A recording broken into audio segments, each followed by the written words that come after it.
Hey, if you've kind of been in this position where you're looking for new gym equipment, or you just don't know what to buy yet, or you don't know the product mix that you should get, how much cardio, how much strength, and you're still trying to figure some of those things out, I have my great friend who's on the show today. I think you're really going to like it because he gives you some insights on where the industry was, where it's going, and what to be paying attention to, what they're seeing. They're the largest fitness equipment manufacturer in the world, Johnson Health Tech, and he's the VP of Global Product. So all they do really for him and his position is a ton of research. They do a lot of listening and devising what needs to be going out for product, because what are people asking for? And those people are the consumers that will be joining your gym. So if you're looking for information on what is it that you should be buying, or how should you really be modeling your gym, I think this is a great episode to listen to. And again, a great friend of mine, so I was really excited to have this show, and he gives a lot of really valuable insights on the industry and on fitness equipment and what really makes a lot of sense. It's funny, man, because when we started working together,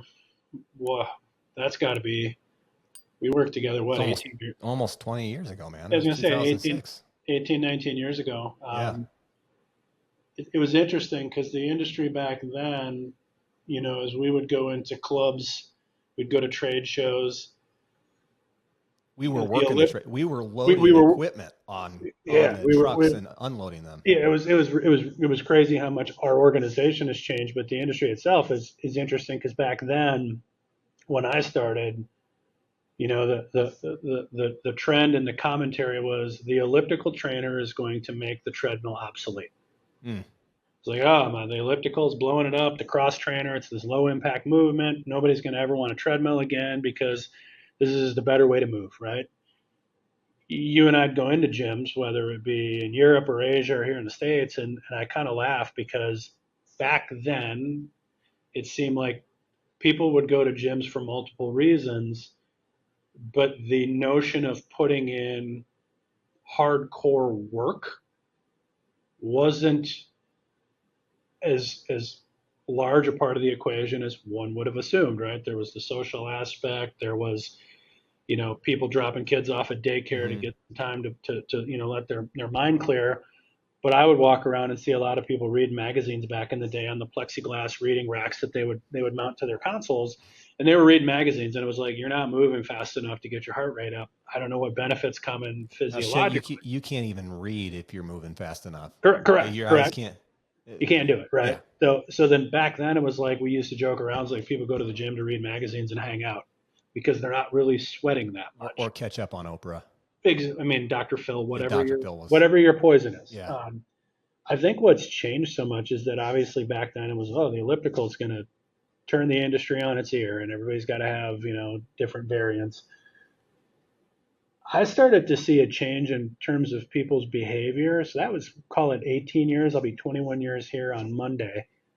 That I would Congrats, man. thank you. That was probably 15 to 20 years ago. I saw a lot of that behavior, but things started to change. And for me, when I started noticing that people were shifting what they were doing, was I remember being in a club in California, and I walked in and I was there to help with a sales pitch and get some feedback on some of the product I was working on at the time.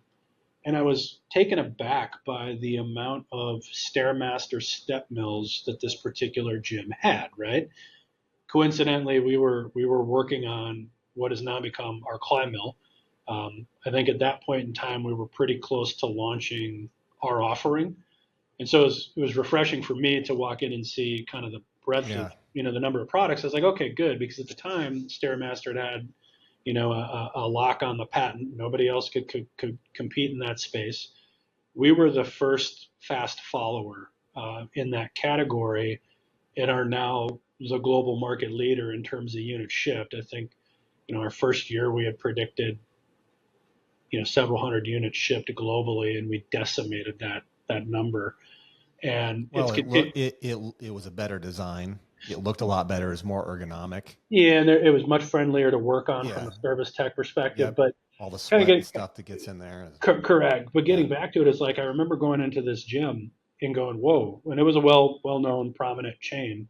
Um, and there were 10 or 12 of them along the back row. And I was like, whoa, what's going on? So I was talking to the guy that was overseeing procurement for that chain.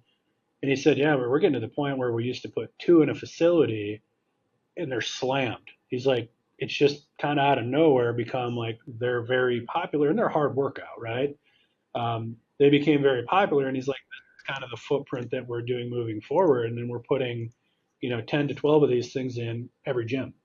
And I was Hmm. like, oh, that's different. I said, because you can't get on that machine.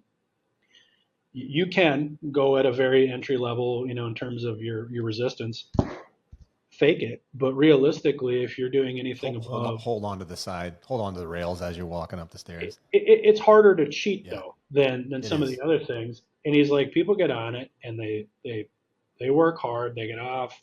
You can tell, they put the time in, they're sweaty. And he said the surprising thing is it's a lot of women, Mm. and a lot of women focusing on, the cardiovascular workout, but training their legs, training their backside. And he said it's been a fundamental shift. And that was probably 15 years ago.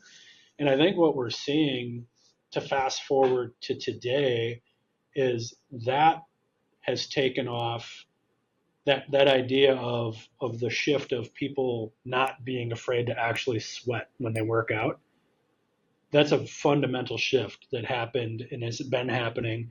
And now you look at where we're at today, and everything we see from a statistical standpoint and hear anecdotally completely supports the fact that the way people work out is fundamentally different than when I started in the industry 21 years ago.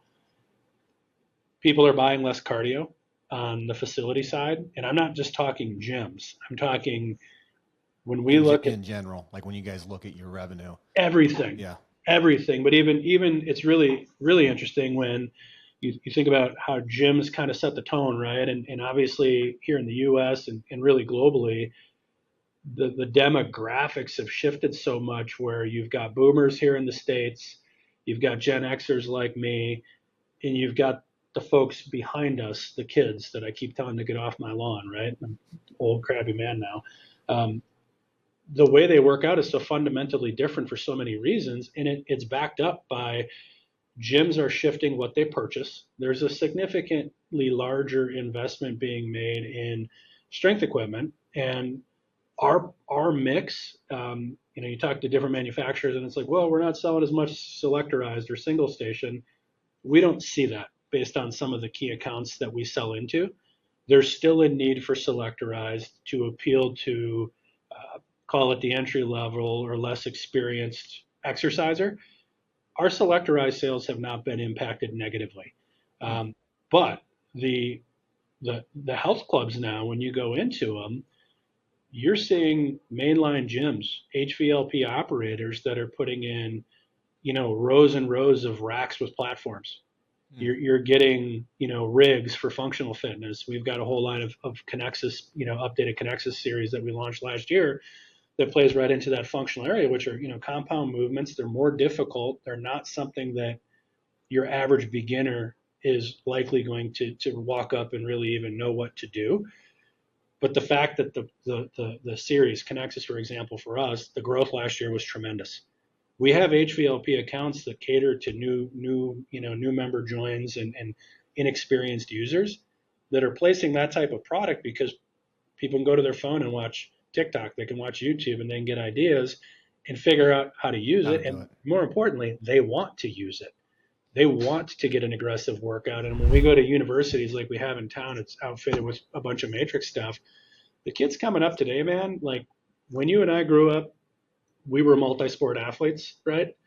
You've got so much specialization that's happening now. And when I played ball back as a kid, it was like your training was to go play ball, and you would lift weights when you had to, or in weightlifting class in high school. Now these kids are getting trained from a very young age at baseball academies, basketball camps, speed training facilities. And so they're growing up from a very young age, training very differently than what, people you and I did, our age did.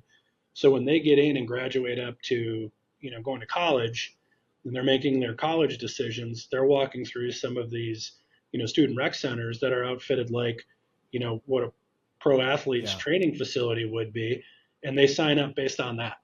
And so the mix that we see at places like that, even down into hospitality and multifamily residential used to be, give me some treadmills, give me some cardio, and stick a functional trainer in the corner, or maybe a multi-station, right? Different. they're doing cardio. They're doing, maybe some of our virtual training cycle type products where there's coach instructor led courses on the product, right? For because they don't have a studio. But we're doing multifamily installs that have Connexus functional products. We're doing multifamily installs that have platforms and racks for people that want to do squats, deadlifting, powerlifting, and it's like every complex that I see that's going up around here where I live, they all have like a true, like I'd say it's probably like 2,000 square feet. It's 3,000 square feet of gym space. It's a legitimate gym. It's not a couple of cardio products stuck in a corner anymore. And so I think that's one of the things that's been really interesting for me to observe in the 20 plus years in this industry is that people have shifted from I'm going there to get away, to be social, to whatever.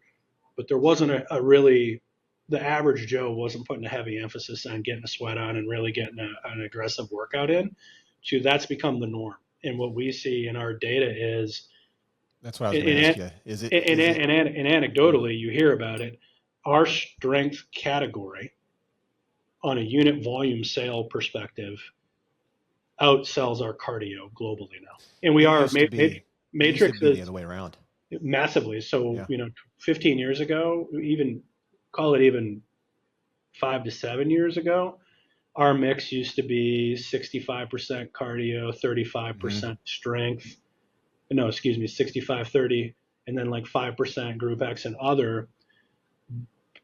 It's not the case. When we look at it on a unit volume, so take revenue out of it, because obviously a cardio kind of average ticket value is a little bit higher than strength. If you look at it on a unit volume basis, strength shipments from our global sales offices to customers outpaced cardio shipments by tens of thousands of units last year. Wow. Strength, much bigger portfolio, right? I mean, when you talk about single station, multi-station, platforms, racks, plate loaded, it's a wide assortment. You're talking 450 to 500 SKUs that we have as a global organization. But that just tells the story and kind of reinforces the story I just told in terms of the buying behaviors have shifted in a way where facilities are investing more in, strength training areas, not just single station. Like I said, we're talking plate loaded, platforms, racks, rigs, really aggressive, types of training because people are willing to do it. And it's gotten to the point where operators that you would traditionally associate with, oh, it's a place you pay $10 a month to go get your 30-minute walk on the treadmill in. They're starting to place more aggressive plate loaded product because the millennials, the younger generation coming up are demanding it because that's how they want to work out, because that's what they see their favorite athletes doing, and that's what they see their influencers doing on social media. That's what I was going to say. What do you think is the big thing that's driving the adoption in the gyms on what people want to use, and then how you guys are actually developing product? Because now you're in a position, I remember, and maybe you guys are still doing this, but I remember, back in the day, we'd go to a club, we'd talk to the gym owners, we'd get their feedback, we'd bring in big operators, bring them into Matrix, we'd sit down with them, ask them a bunch of questions to try and get an idea on what needed to be developed. And are you guys more in a position where you're monitoring what's happening on social media and what the influencers are pushing? Or are you going, hey, AI is here and we have Meta who's, using these glasses and people are trying to work out, or at least that's a thing.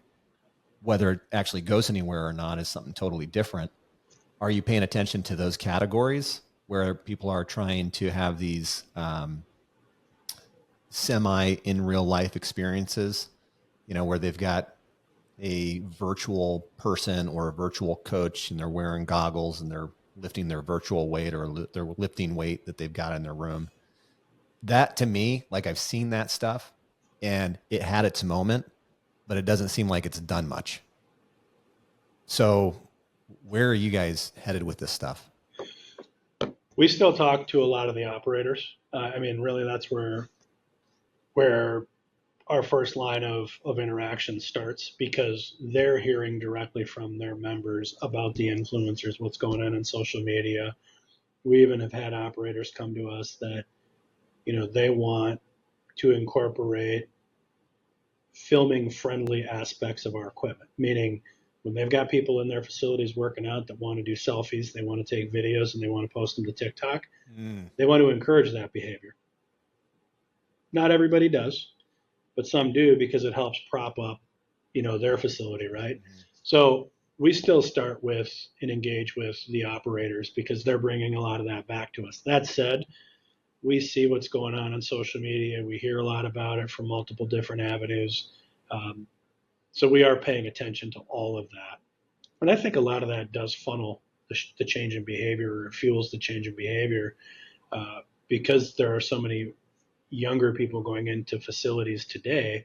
They just consume media a lot differently than our generation and older did, right? They get their information, they get, their trusted experts.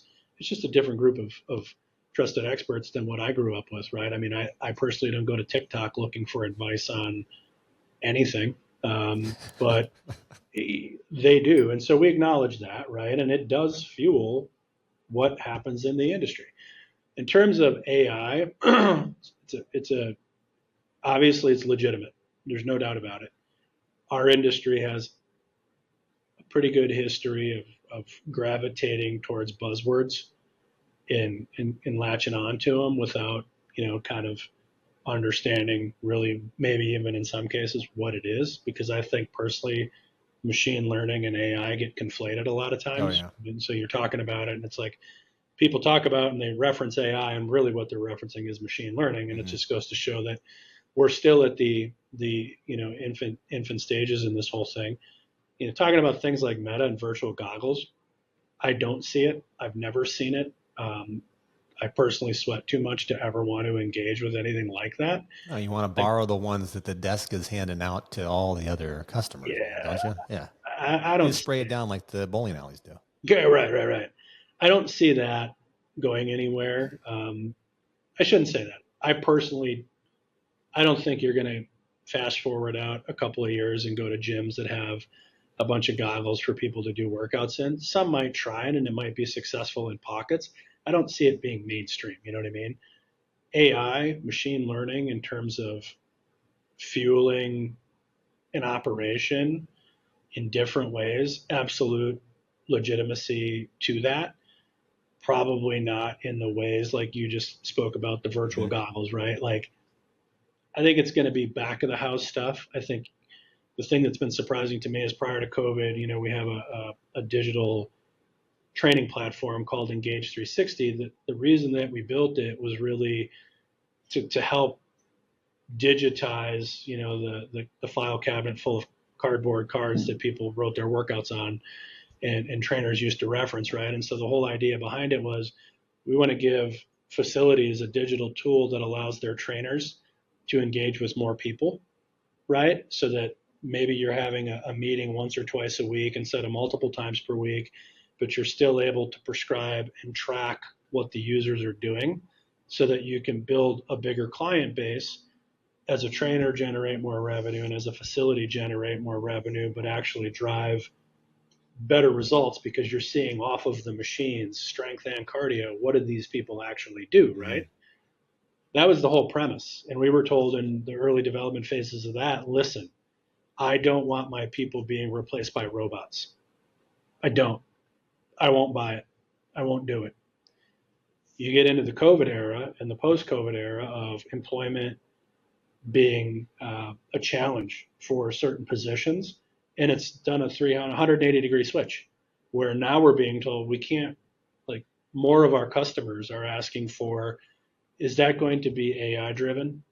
Because I don't have the staff to support a platform like that, because I can't hire people and keep them. They're going off and doing different things, and so they're obviously operators that are doing a great job with training and using it as a revenue stream and really a fundamental aspect of what their facilities offer. We're hearing more and more like, I don't want somebody to have to be behind that. If I can offer that as a membership add-on in an incremental revenue stream that way and have it be AI generated, that's going to be more valuable to me than a platform that trainers can engage with. And it was like, just a couple of years ago, you didn't want the robots running the world, and now you do. Like, So things shift quickly, right? I mean, and that's the other thing is that back 21 years ago, it was the elliptical is going to kill the treadmill. Never happened. Now strength training is a much bigger thing than it ever has been.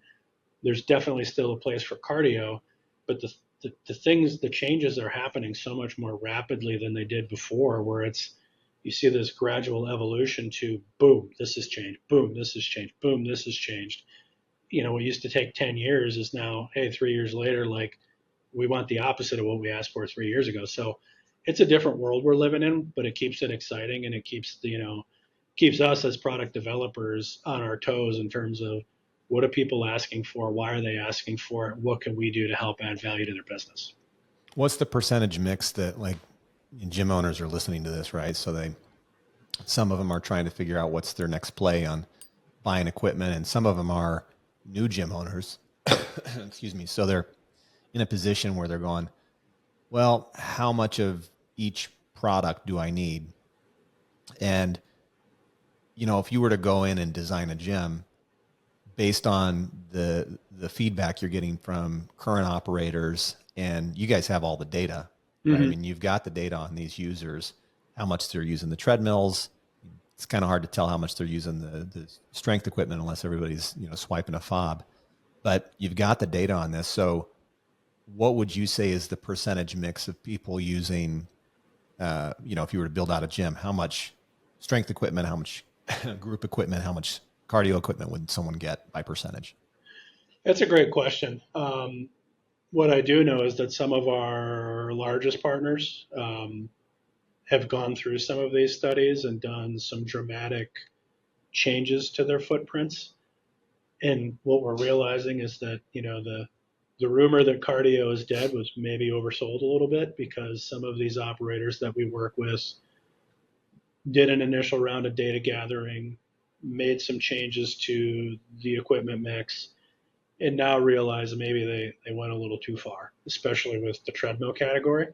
And so I think Bought too again, much of it or didn't buy enough of it? they stopped buying as much as they used to and shifted their purchasing and realized maybe they need to buy a little bit more. Um, the reality of the situation is that I don't think there's a one size fits all answer. Now, there are certain operators that operate at a very large scale that do have an approach that works. But what I'm starting to see globally is that the notion of, let's just take the US for an example. What works here in Wisconsin as an equipment mix, to truly optimize it based on user behavior, probably not the same equipment mix for, say, Florida, where you have an older demographic of potentially retired people that come in that maybe can't use a climb mill as much or a treadmill as much. And so in that area, We have a perhaps lot of we have a lot of e-gyms. Yeah, I go right, to right. yeah. But even from a cardio perspective, you might need more recumbent bikes in, southern Florida than we do up here in a mainline club in Wisconsin. And so I don't think it's a one size fits all answer. And I think it comes back to what is the objective of the operator? What's their niche, right? So we've got groups that we work with today that have opened up 35,000 square foot facilities that 30,000 of those square feet are dedicated to strength. And then you've got a little cardio mezzanine that people go up to. And it's like, I never would have thought I would have seen that, right? Where you're talking rows and rows of plate loaded, rows and rows of, platforms and racks. And so I think it's what's the model? What is the unique offering? What's the unique value proposition that this operator is trying to convey? But I will say that everything is a little bit different, but I do think that this notion that cardio is a dying horse is wrong. It has a place. It definitely, I see the pendulum coming back especially as we age, where you're going to see things come back and normalize a little bit, where it's like, okay, I think we need to find a healthier balance. Now, that said, some of these concepts that's like heavy duty strength training with small cardio, you've got a core clientele that you're going after, fine. But when you're talking about mainline, when you're talking about multifamily, when you're talking about hospitality, I think you need to have balance and you need to give choice.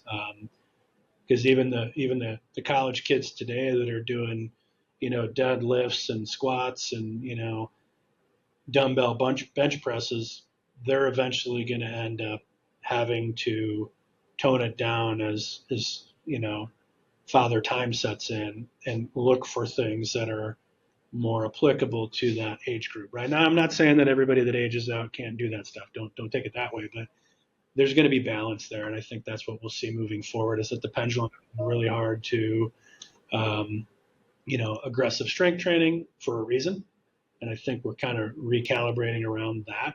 But I think it will come back, and we'll see some balance where we'll figure out what the new normal looks like and move forward from there. Two other questions for you. So I know you probably have somebody else who wants to come in and buy some candy. So when you look at the whole scope of this health and wellness industry, because it's changed. I mean, even IHRSA changed their name.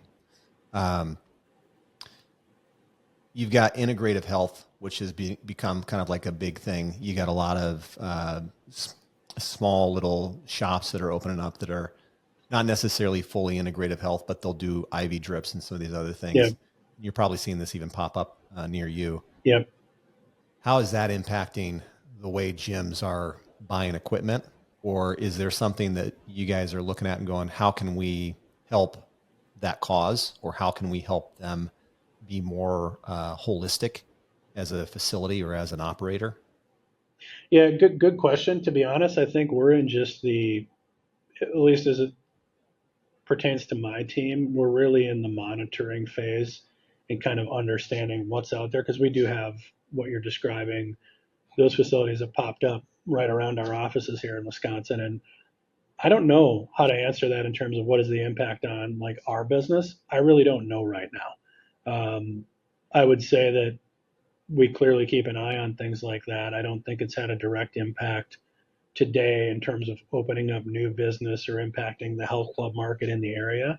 And so that's a little bit, it's unknown for us really. And we're kind of sitting back and waiting to see where that goes. And then the next one is, you have these siloed businesses that are specifically for group or specifically for yoga. And then you have these businesses that are merging up and kind of eating up these siloed businesses and creating one primary, mothership of a company with everybody underneath it. And then you've got other brands that are everything under the sun, right? And that's just how they operate. They're just big box facilities that have everything, like a Lifetime Fitness. You got a salon in there and everything else. Yeah. What are you seeing the trend being? Are we moving more towards siloed, or are we moving more towards, kind of like a big box facility? I think COVID really sent the industry in kind of this path of bifurcation where when you talk about mainline facilities, you've got premium operators like Lifetime that have come out and all you have to do is read their earnings reports and they're thriving, right? Mm-hmm. Average revenue per member's up, they're growing, they're adding new clubs, they're destinations. And then on the other side of that, you've got HVLP operators that also continue to grow and thrive. And it seems like the middle of that mainline health club space has gotten pressured from both sides in terms of we've got lower cost, lower barrier to entry. We've got really expensive premium amenities and luxury. Clear-cut customers for both. The middle tier is an interesting one where what happens to that? How are they unique? What are they going to do? Mm-hmm. And clearly they're still out there and moving forward. But I think that's where a lot of pressure is happening. When you talk about these almost like boutiques that are kind of captured under parent company umbrellas, I think, there's some work happening there as well. And what we've seen is that oftentimes an individual that may, go to some of those boutiques, whether it be a cycling class or a stretch lab or, a bar class or something like that, there's a lot of crossover with the HVLPs where they're picking and choosing, I have my mainline gym membership, but then when I want a specialized workout, I also go over here. And so we see a lot of crossover happening at the end user level. And I think personally, as coming out of COVID, there's more of an awareness on the benefits of exercise in terms of your overall health and well-being, the positive impact on mental health and the struggles that people dealt with when we were in, lockdown for a year or two. That, to me, I see the pie growing as a whole. And so realistically, I look out and I think, your premium operators, your luxury operators have a place with a very clear customer and they're doing well. Your HVLP operators very clearly have a customer. Some of our partners in that space have sizable membership bases. The boutique kind of chains that you're referencing there, they have a place and they have a customer base and they're growing. But when you take a step back and look at it and you look at the HFA data, and I'm probably going to misquote it, and I should have looked ahead of time, but I think last year it was only 25 to 28% of the U.S. population had some level of a gym membership. That sounds about right. So you've got 72 to 75% of the population that still isn't accessing what our industry has to offer and all of the benefits that are associated. I mean, how many studies have we read about in the last 5 years? Lower all-cause mortality if you meet the World Health Organization's recommended guidance for movement and exercise. Well, it's not just that, man. It's mental health. That's what I was going to next. Like the benefits that you get on your mental health side of just exercising, moving daily. Like you still have 75% of the population here in the U.S., which is doing an okay job. You go to other countries around the world, and you're talking people with single-digit adoption in health clubs. So when you ask that question, I look at it and say, we have a pie that's a certain size right now, where all of these different operators are finding ways to add value.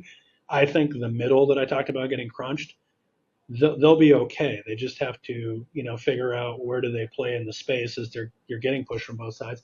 They'll figure it out. Not to make this longer, because I said I had two questions, but you know how we are. We'll have a conversation and it just spawns into something new. You make the point about other countries and the number of people who have a gym membership. I think two factors play into that. One would be the number of fitness facilities that are available to those users. The other thing that I think might play a factor into that would be the fact that some of these countries, take China, for example, we've been there plenty of times, and a lot of people are cycling, mm-hmm. right? Or they're waking up early in the morning and they're doing activities that's part of their routine when they wake up. Even some of the businesses there, like that, they require people. They go outside, they shout at them and tell them to do calisthenics, and then they get to go back inside. So our culture is a little different where we don't have that. And most people, like every household, I mean, there's like, crap, I think I've got 3 cars and I don't need that many. So I don't think we tend to naturally move. And so that might be a reason for it. I don't know. Just speculating. What are your thoughts? I think that's part of it. I mean, you go to the Netherlands and it's one of my favorite places to visit, and like the amount of bikes that are parked in bike racks all over the place is crazy, mm-hmm. because it's just ingrained in them that one of the first modes of transportation is by cycling, right? So that's part of it. But I think another part of it is the economics of it, right? You go back to China, the middle class, it has been growing for so many years that the idea 15, 20 years ago of belonging to a health club, that was a luxury item, mm-hmm. even if the price point was low, because of the different economic situations involved in these countries. That's a luxury, right? Plus, in those gyms, they have like an area for a pool table, and you can also smoke a cigarette while you're. Well, I mean, some are absolutely like that. But as things have matured and economies have matured, I think it's becoming more accessible to wider swaths of people. So, those numbers might change over time. And I think you're right. We're in a different spot here where just the landmass of the U.S., we have to drive. In a lot of cases, unless you're in a densely populated urban metro area, you have to drive to get anywhere. And a lot of people are sitting at desks all day, and so we have to find ways to move. But getting back to it, I think the pie can get bigger, and I think there's enough opportunity there for all of these different types of operators and facilities to thrive, because different people want to do different things.